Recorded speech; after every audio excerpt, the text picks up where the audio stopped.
আসলে বিশেষত্বটা কি? জোয়ার ভাটা আসলে সমুদ্র উপকূলে একটি স্বাভাবিক ঘটনা। সমুদ্রে ভাটা হবে, জোয়ার হবে, কাজেই শুধু জোয়ার ভাটার মধ্যে বিশেষত্ব কিছু নেই।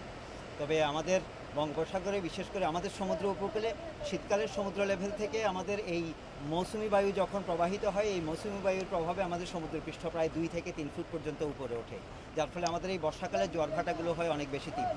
তার সাথে যদি অমাবস্যা এবং পূর্ণিমার যোগ একসাথে যুক্ত হয়, তাহলে জোয়ারগুলি হয় অনেক বেশি তীব্র। এবং এই 2017 সনের যে 705টি জোয়ার হবে, সেই জোয়ারগুলোর আগে থেকেই প্লট করা আছে। তার মধ্যে আজকেই আমাদের হিসেব অনুযায়ী আজকে সর্বোচ্চ জোয়ারটি হবে।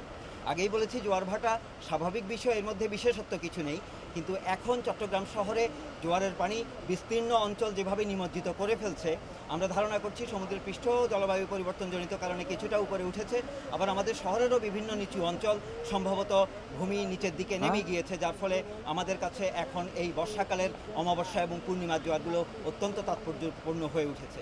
যার ফলে আমরা এখন মিডিয়া এবং বিজ্ঞানীরা, আমাদের ছাত্র গবেষকরা সহ আমরা এখন মাঠে কাজ করছি গবেষণা করে বের করবার জন্য যে চট্টগ্রাম শহরের কোন কোন অঞ্চল এই উচ্চ জোয়ারগুলোর কারণে ক্ষতিগ্রস্ত হবে, এবং ভবিষ্যতে এই তথ্যগুলো আসলে যারা প্ল্যান করবেন শহরকে এই নিমজ্জিত হবার থেকে রক্ষা করবার জন্য, তারা হয়তো এই তথ্যগুলোকে সঠিকভাবে ব্যবহার করে সঠিক পদক্ষেপ নিতে সক্ষম হবেন। সেই জন্য একটা কথা বলছিলেন যে ভাটার সময় যে ভাটার যে উচ্চতা, এখন যে জোয়ার উচ্চতর হবে, এটা কতটা ব্যবধান হতে পারে? ভাটা এবং জোয়ারের ব্যবধান আজকে হবে প্রায় 18.5 ফিট।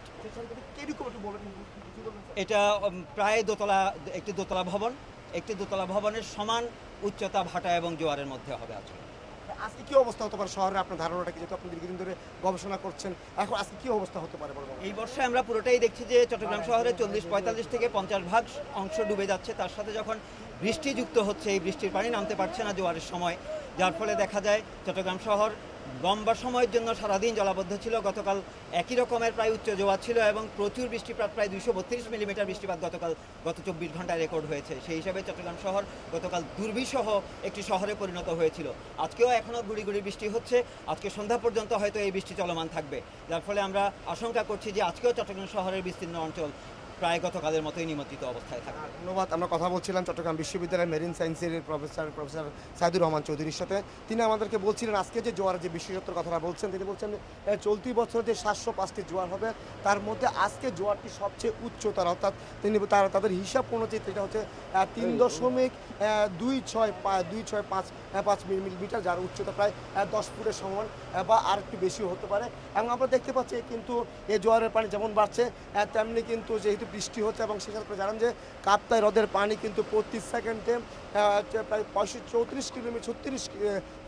কিউসেকের মতো, 36,000 কিউসেকের মতো পানি ছেড়ে দেওয়া হচ্ছে। এর ফলে কিন্তু গতকালকে আমরা দেখেছি চট্টগ্রাম শহরের নতুন নতুন এলাকা প্লাবিত হয়েছে।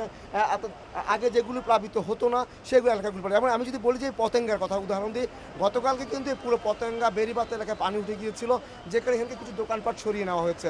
ঠিক আজকেও অর্থাৎ এখন যে জোয়ার অবস্থা আমরা দেখেছি, যখন ভাটা ছিল বা জোয়ার শুরু হওয়ার আগে, এটি এই যে এখন যে পানির যে স্রোত দেখা যাচ্ছে, সেই স্রোতটি ছিল অন্তত 1 কিলোমিটার দূরে ছিল, কিন্তু এখন স্রোত আস্তে আস্তে এগিয়ে আসছে এবং এটি এখন বেরিবাঁধে আশ্রে পড়ছে।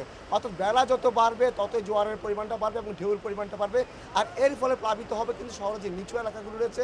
তবে এখন আর নিচু এলাকা বলা যায় না, আগে যেমন বলা হতো জোয়ারের পানি ঢুকলে বাকুলিয়া, দেওয়ানবাজার, চকবাজার এলাকা প্লাবিত হতো। এখন আসলে সে পরিস্থিতি পাল্টে গেছে। এখন আর উঁচু নিচু বলে কিছু হচ্ছে না চিটাগাং শহরে।